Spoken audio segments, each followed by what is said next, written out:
as someone who governs a business, Mike, you might be able to help us with the conversation we were having when you came in. Like, how much is work and workplaces going to change with the pandemic showing labor, hey, I want to work from home, and bosses being like, hey, you need to get to the office. I want to watch you.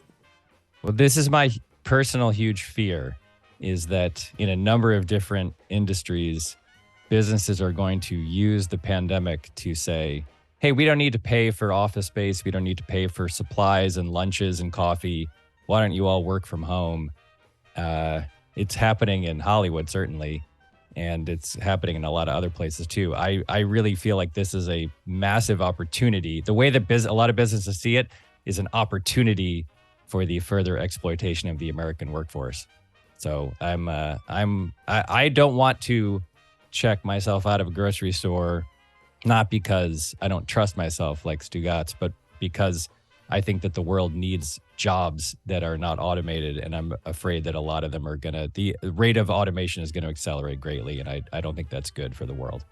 Jessica, your thoughts there? Because that's what Malcolm Gladwell is arguing. He's saying, what have you reduced your life to? What do you think? Well, that's different. That Gladwell article is ridiculous, in my opinion. Thank you, Mike. It's ridiculous. He's if you're Malcolm Gladwell, you're very wealthy and successful. It's very easy to argue that everybody should always go into work because he's arguing from a position of extreme privilege.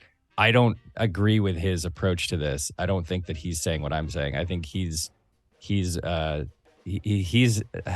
little bit of the like, if I can do it, anybody can do it, which is never a good argument to make when you're a very wealthy and successful person. When he says that, when Mike Schur says the exploitation of employees, because the group was arguing on behalf of, as I imagine most employees would argue on behalf of, I prefer to work from home. He's articulating dangers I did not hear in the room. I don't think that most people do want to work from home. I feel like it's probably a mix. Like, people would prefer to have an option. And I think that it's incredibly shitty to have the opinion that if my employees aren't sitting here so I can watch them all day, they must not be getting anything done. They must be lazy and taking advantage of me, when historically in America, employees are the people who take advantage of labor. Yeah, that's exactly right. Jessica's right. So the problem here, I think, is that there's a difference between someone who would prefer the flexibility, say a single parent, who would prefer the flexibility of a schedule of, like, if I work from home, I can pick up my kid from school more easily or whatever. There's a difference between that and, like, get your lazy ass into work every day so that you can be sitting here to do research for me when I write my next book. That's not, those two things are not the same. But you're alleging, just so I have this right before you get on a plane to do a stat of the day from a different country, that the employer is going to take advantage of all of these things and turn us into slaves in 10 years who cannot get away from work because we're working from home, but we're always at work.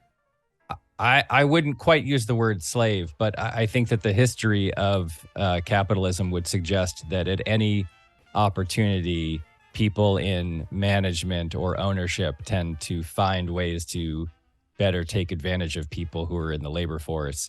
And I don't necessarily think whether that's automation of a cashier system or truck drivers or whatever, or just I want you to be sitting at your desk so that you can go get me lunch when I want lunch.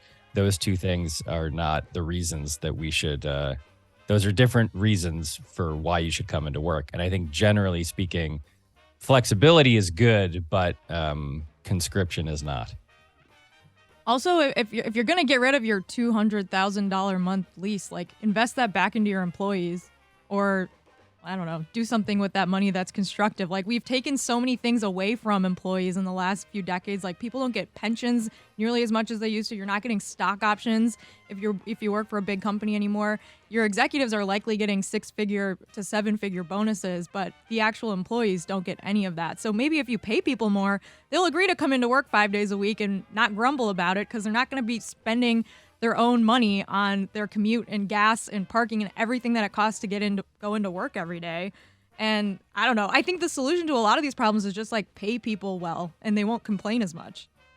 I think that's exactly right. And I also think that it's great that the stat of the day music is still playing underneath this entire discussion.